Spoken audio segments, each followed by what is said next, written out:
Agronomi Universitas Kentucky, Amerika Serikat.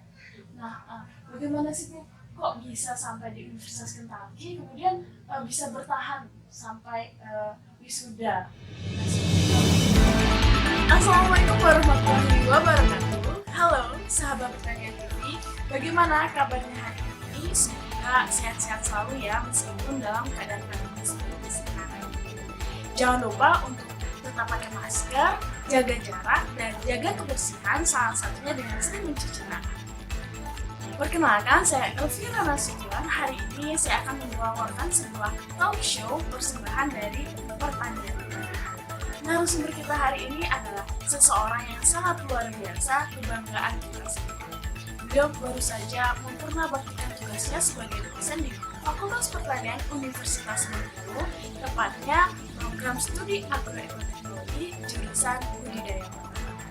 Langsung saja kita sambut Ibu Insinyur Doti Suryati, MSc.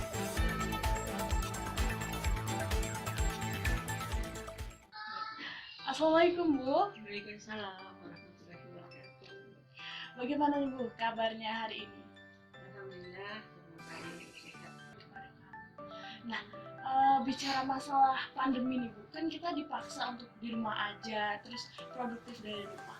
Nah, selain kan Ibu masih mengajar, apa sih Bu kegiatan lain selain mengajar setelah pandemi ini gitu?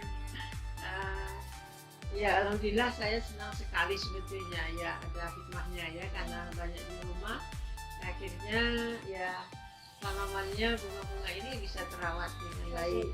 Sebelumnya memang sudah ada, tapi karena selalu ke kampus pagi pulang sore, Sabtu Minggu kadang-kadang juga ada undangan segala macam, jadi ya asal hanya disiram, dirawat itu, tapi tidak diperhatikan benar.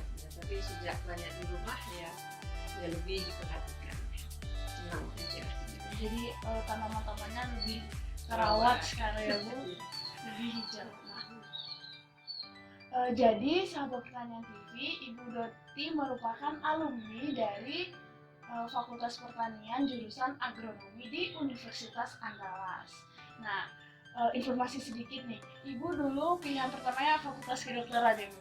Nah, tetapi terpilihnya di Fakultas Pertanian. Gimana sih Bu kok tetap di pertanian padahal pilihan pertamanya kan kedokteran? Apa sih yang menarik Bu? Ya terima kasih. Sebetulnya memang keinginan kakak saya terutama, karena beliau dulu sudah masuk di Fakultas Kedokteran, tapi satu dan lain hal akhirnya stop setelah semester 3 kalau tidak salah. Jadi ingin saya meneruskan gitu. Tapi ya saya juga ingin sih di Fakultas Kedokteran, tapi karena waktu pengumuman kelulusan itu diterimanya di Fakultas Pertanian, dan kalau tidak salah waktu itu juga tidak musim atau saya aja yang tunggu aja lah satu tahun, nanti tahun depan diulang, enggak juga bermaksud seperti itu. Jadi ya udah, mungkin karena memang jodohnya atau Tuhan menentukan di Fakultas Pertanian, akhirnya tetap di Fakultas Pertanian, tetap bertahan sampai akhir. Nah, di Fakultas Pertanian ini bukan panjang nih cerita S1 dari awal hingga akhir. Itu bagian mana sih Bu yang paling berat gitu? Apa awal saat penyesuaian atau saat ujian akhir nih yang sulit? Menurut Ibu paling sulit yang mana sih Bu? Ya sebetulnya awal itu juga sedikit kaget aja. Dari SMA kan tidak begitu banyak perkenalan proses atau apa ya, tapi waktu kan posma namanya dulu, waktu zaman kami itu ada 10 hari. Jadi rambut itu dijalin, karena dulu rambut panjang ya, kan mulai tanggal 10 Januari. Jadi setiap hari tambah 1 sampai 20 jalinan. Masa orientasi. Masa orientasinya itu posma lah dulu. Jadi kakak-kakak kelas itu benar-benar membentuk karakter atau membuat kita disiplin, membuat kita ya lebih kuat gitu kayaknya. Ya di akhir itu kita memang merasa kita lebih mudah bergaul, lebih dekat dengan kakak-kakak kelas, senior-senior itu. Tapi ya memang kita harus jam 3. Kalau pengumuman udah jam 8 malam baru pulang. Itu pengumumannya besok kita kumpul jam 3, kurangi 1 jam, tambah 1,5 jam. Jadi kita cari sendiri jam berapa harus kumpul. Dan itu naik sepeda dulu kami dari, kan nggak ada kendaraan, nggak ada angkot segala macam gitu. Dan saya juga numpang di rumah saudara gitu ya, yang anaknya juga ikut naik sepeda ke kampus. Ada yang lumayan jauh lah dari kampus rumah itu. Nah itu sedikit tapi ya sulit, tapi ya enak pada akhirnya gitu. Banyak ceritanya Bu, perjuangannya masa Ya, orientasi. tapi waktu kuliahnya happy aja. Karena kuliah bersama waktu itu kan belum ya, setelah tahun ketiga baru bagi tahun Bagi keempat jurusan. baru bagi jurusan. Nah waktu penelitian memang mungkin lebih sulit juga bagi teman-teman karena saya harus menanam 2 kali. Karena kan mengambil pemilihan tanaman, jadi harus menghilangkan jagung, kemudian satunya ditanam, itu baru datanya diambil untuk skripsi. Tapi Ya, mudah, tapi itu lancar. ya maksudnya memang udah diniati ya, ini tantangan dan memang yang senang kan juga gitu. Memang sedikit telat dari teman-teman yang PIP misalnya kan dia ya lab dia tuh penelitiannya lebih cepat. 1 kali sudah ya terlambat dari yang pertama. Karena memang menyesuaikan dengan cuaca, tanaman-tanamannya beda. Kemudian setelah S1, jadi Ibu Doti ini meniti studi S2 di Departemen Agronomi Universitas Kentucky, Amerika Serikat. Nah, bagaimana sih Bu, kok bisa sampai di Universitas Kentucky, kemudian bisa bertahan sampai wisuda? Nah, seperti kami ketahui kan sulit Bu untuk bisa kuliah di luar negeri seperti itu. Ya itu memang banyak juga ceritanya. Sebetulnya pembimbing skripsi dulu itu menginginkan yang waktu saya penelitian beliau jadi dekan. Nah, setelah selesai malah jadi rektor kalau tidak salah. Jadi beliau dari awal itu sudah menginginkan dosen muda, terutama perempuan itu ingin sekolahnya di luar negeri gitu loh. Karena kan banyak waktu itu yang perempuan maunya di dalam aja gitu dalam negeri. Nah terus ya akhirnya kan karena persyaratan untuk ke luar negeri harus TOEFL ya diberikan kursus, diberikan sarana lah kalau harus ke mana ya dikirim. Jadi besar peluangnya. Ya.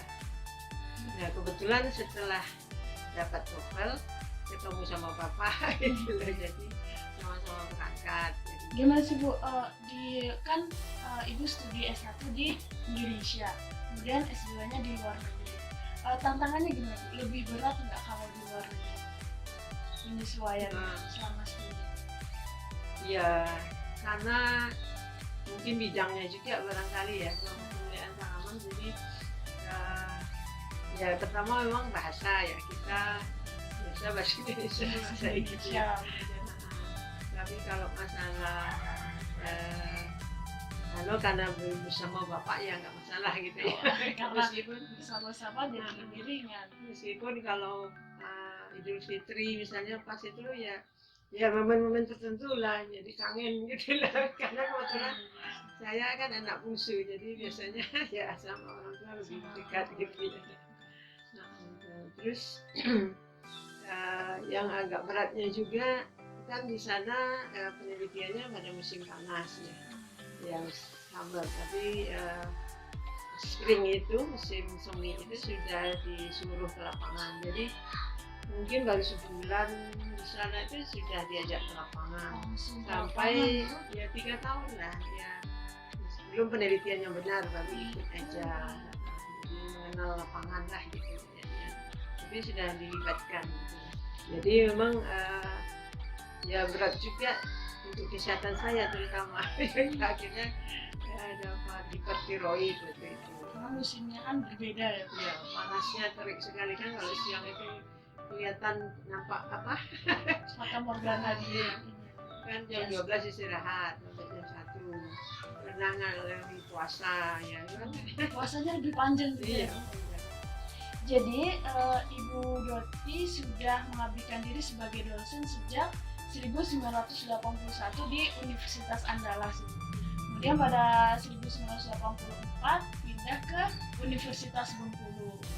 Ya, SK-nya bukan 8 berapa ya? 87 88 kayaknya. SK pindahnya. Kan berangkat sekolah itu 85. Setelah sebulan menikah ya berangkat, terus selama sekolah diurus pindah ke UNIF. Awal-awal mengajar, apa sih yang sulit pada awalnya? Karena kan mahasiswanya banyak, seperti grogi nggak Bu waktu awal mengajar? Waktu di Andalas ya kan kita mengajar di Andalas, tapi sebetulnya tidak langsung juga karena masih S1 kan waktu itu S1 misalnya di dosen langsung ya, tapi kalau sekarang kan S2 jadi ya nggak langsung ngajar di megang mata kuliah terus ngajar, tapi kayak seperti asisten aja lah. Kalau gantikan dosen nggak masuk baru masuk kelas, tapi banyak ke praktikum misalnya. Jadi ya memang agak ini kan ya, ada yang diajar hanya beda 2-3 tahun kan ya, jadi agak sedikit kalau jadi, tapi memang nggak banyak sih yang masuk kelas yang betul-betul mengajar. Jadi malah seperti teman sama karena adik tingkat sendiri ya Bu. Nah kan kalau di kelas itu kan setelah sekian lamanya Ibu mengajar di kampus kan sifat dan sikap mahasiswa dalam satu kelas kan berbeda-beda ya. Bagaimana sih Ibu menyikapi itu supaya juga jadi tips nih untuk Bapak Ibu dosen muda cara menghadapi mahasiswa yang beragam nih sifatnya di kelas? Ya sebetulnya tidak ada juga trik yang ini ya. Kadang kan di awal kita sudah buat kesepakatan perjanjian, ada kontrak gitu ya, kita menjelaskan seperti apa di kelas, ujian penilaian dan sebagainya, sikap kan ada pakaian kan itu udah umum ya. Tapi ya saya juga menginformasikan ya kalau memang malas atau tidak mau mengikuti kuliah ya lebih baik tidak di dalam, apa istilah absen itu kamu keluar tidak ada masalah gitu. Atau malah kadang saya tegur benar kalau memang ya kalau ngobrol padahal kita menjelaskan gitu kan, ya saya stop, kemudian ya kalau memang tidak ingin di dalam ya nggak apa-apa ya, saya tunggu ya saya yang keluar atau ada ya, tapi setelah itu kan mereka tidak obat langsung ya Bu. Kan sudah hampir ribuan gitu Bu mahasiswa yang sudah Ibu ajar, ada Bu satu aja mahasiswa yang paling berkesan menurut Ibu, nggak lupa nih sama mahasiswa ini karena prestasinya atau karena keuletannya kayak gitu? Ya ada yang masih ketemu tiap hari, ada yang sudah jauh ya. Nah, kalau yang ketemu tiap hari itu Bu Esti ketua jurusan budidaya pertanian itu kan Ibu mahasiswa dan bimbingan skripsi. Itu Pak Sumardi yang sekarang sekretaris S2 Ekotek ya, itu juga mahasiswa bimbingan skripsi dulu. Ada juga yang bapaknya itu bimbingan skripsi saya, terus anaknya kuliah juga PA-nya saya juga bimbing skripsinya. Jadi luar biasa sekali. Jadi ya cucu ya kalau di anak-anak gitu. Kalau orang tuanya dibimbing Ibu, anaknya juga. Ya ada juga yang ya tidak mampu tapi sering dibantu ya, dia juga sering. Ibu dulu kan pernah menjadi WD2 di Fakultas Pertanian. Nah, itu sangat sibuk sekali ya Bu, harus rapat, kemudian mengajar dan juga harus penelitian. Bagaimana Bu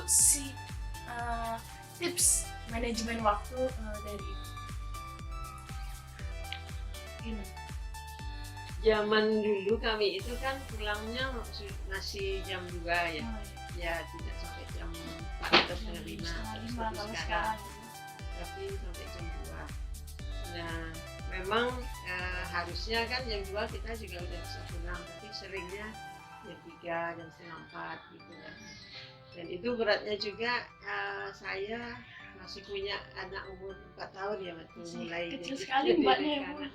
Tapi untung ada neneknya di sini sama mbak yang mengasuh, jadi sedikit ya terbantu gitu. Nah, terus kalau penelitian yang kepilih ini waktu itu sementara stop karena dananya juga putus waktu itu, udah habis yang tahap awal gitu. Tapi ikut penelitiannya Bu Mustika kalau tidak salah itu ya tercapai ya di bawah pengawasan juga gitu. Tapi kalau di hari-hari di siang hari ya karena PD2 itu kan melayani ya dosen ya mahasiswa umum dan keuangan kepegawaian ya kan itu banyak tugasnya. Nah tapi kalau yang tanda tangan kan banyak tuh SPJ apa. Nah itu biasanya dibawa pulang. Jadi kalau udah istirahat malam ya baru tanda tangan. Banyak Terus sekali. besok baru dikasih. Jadi ya kalau di kantor ya habis waktu itu kayaknya gitu. Jadi termanajemen dengan baik. Kemudian jadi kan Bu untuk hak paten kedelai ini kan panjang sekali perjalanannya Bu, sempat stop mulai dari 1996 sampai 2020 ini alhamdulillah sudah dipatenkan ya Bu. Gimana sih Bu lika-likunya? Ibu sempat bercerita sempat pesimis juga ya Bu untuk hak paten ini. Gimana sih Bu ceritanya? Ya memang 5 tahun pertama yang didanai oleh Hibah Bersaing namanya waktu itu, dana diksi itu lancar-lancar aja kan mulai tahun 96 sampai 2000. Nah tapi 2000 kebetulan juga PD2 itu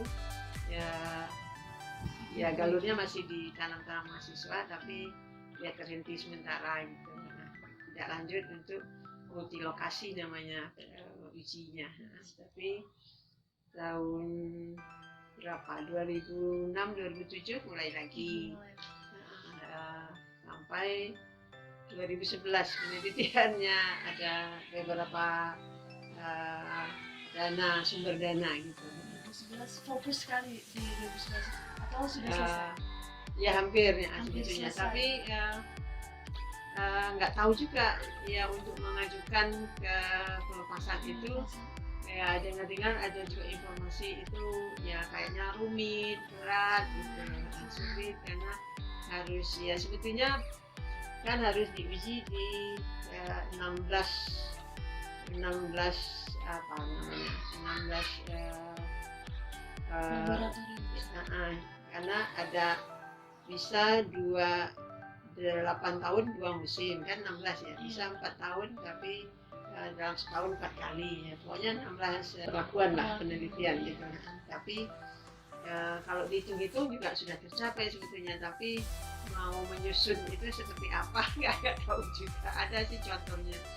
Nah alhamdulillah diajak oleh peneliti dari Balai Penelitian Tanaman Aneka Kacangan di Malang, balik kali Malang. Beliau juga menguji lokasi galurnya, diikutkan galur rumit lah kita sebut itu. Nah, diuji di sini, di Bengkulu, ada di Lampung, di Kalimantan. Nah, yang pada akhirnya 2019 beliau mengajak untuk kita ajukan untuk dilepas. Jadi ada 2 galur dari 5 sebetulnya galur saya itu yang diuji, yang diajukan 2 dan 2 juga dari Bali Juni 2019. Alhamdulillah 4-4-nya 2 galur unit, 2 galur berkabi diterima untuk dilepas. Tapi masih lama menunggu 2020 baru SK-nya baru jadi 2020.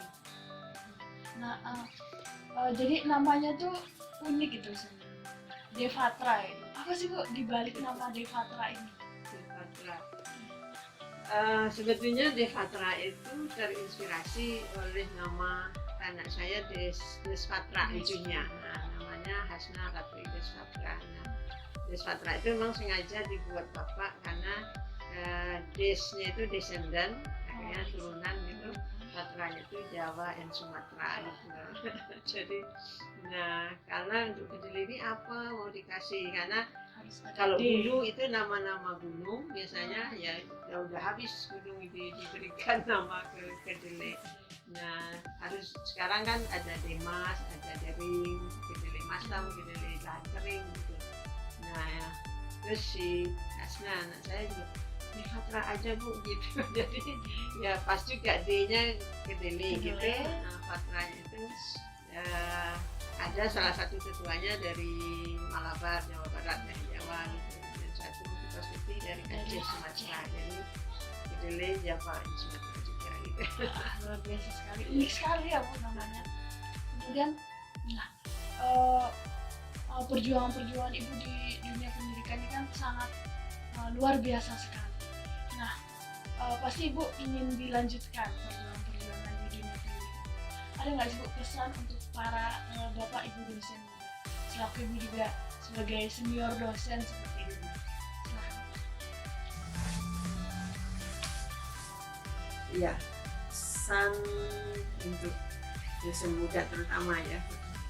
Ya, setelah berprestasi, lakukan Tridharma perguruan tinggi dengan sebaik-baiknya, karena memang kita dituntut juga setiap poin dari 3 Tridharma perguruan tinggi itu terisi setiap semester. Dan kalau memang adik-adik atau dosen muda yang mengatakan adanya DKK 1 DKK 2 itu menginspirasi atau memotivasi kami sebagai dosen muda, ya itu senang sekali mendengarnya. Mudah-mudahan memang akan tercapai, dan ada lagi kalau kualitas-kualitas baru di kualitas unggul di Fakultas Pertanian Universitas Bengkulu. Kalau untuk mahasiswa-mahasiswa, apa sih Bu pesan supaya mahasiswa ini semangat terus nih kuliahnya kayak gitu? Ya untuk mahasiswa kan ya tantangan semakin tinggi gitu ya. Kalau tidak berprestasi tinggi juga ya kita akan kalah ya maksudnya. Jadi ya tetap disiplin waktu itu yang utama juga kali ya. Dan belajar yang gigih gitu ya. Kalau Ibu dulu kan zamannya masih mencatat gitu ya. Apa yang dikuliahkan. Kami dulu 13 mata pelajaran loh, 1 semester. Wah, Ya, ada 13. Ya, literatur juga susah ya, maksudnya nggak seperti sekarang mencarinya di internet belum ada apa-apa. Jadi ya mencatat apa adanya dulu, karena kan kita mendengarkan dosen. Tapi nanti sampai di rumah dibaca lagi catatan apa adanya tadi, ya diperbaiki. Kalau sempat juga dipahami gitu. Nah, jadi ya kalau dibiarkan aja minggu depan lagi kan ya ada yang tidak jelas, ya tidak ketahuan. Melewatkan. Jadi ya disiplin waktu, jangan sampai lambat. Kalau mau ujian ya harus siap belajar. Ya. Nah, kita sudah bercerita panjang sekali. Tidak habis-habis rasanya kalau mengulik sosok Ibu Doti. Untuk closing statement Ibu, pesan atau kesan yang ingin Ibu sampaikan? Ya, pengalaman sebagai seorang dosen, menurut saya jadi dosen itu menyenangkan ya, maksudnya membuat kita selalu berganti dengan adanya mahasiswa baru. Jadi ya kita tetap merasa muda barangkali ya, karena bergaul dengan wajah-wajah baru, wajah-wajah muda setiap hari, menghadapi mahasiswa dengan segala tingkah polanya, dan ketemu kawan-kawan yang sesama dosen juga. Kalau ada seminar kita pergi berkumpul, reuni juga ya, jadi sangat menyenangkan. Dan ya setelah dirasakan setelah pensiun ini, saya juga merasakan ya selama jadi dosen 39 tahun 6 bulan. Itu ya nyaman, tenang, dan ya kita harus banyak bersyukur. Saya terutama ya bisa sampai ke ujung tahun berdinas di perguruan tinggi, Fakultas Pertanian Solo terakhir. Awalnya pertanian. Ya buat teman-teman dosen, buat adik-adik semua, teruslah berprestasi dan membawa nama UIN menjadi semakin dikenal dan semakin baik, berprestasi lagi di mata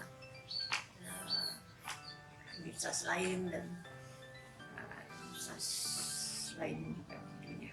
Terima kasih. Dan ya terakhir ya pesan ya selalu jaga jarak, pakai masker, dan mencuci tangan setiap sesering mungkin ya dengan sabun dan air mengalir. Sekali terima kasih. Assalamualaikum warahmatullahi wabarakatuh. Kami berterima kasih yang sebanyak-banyaknya dari seluruh kami kru Pertanian TV karena Ibu sudah bersedia meluangkan waktu untuk kami kemudian sampai bercerita pengalaman.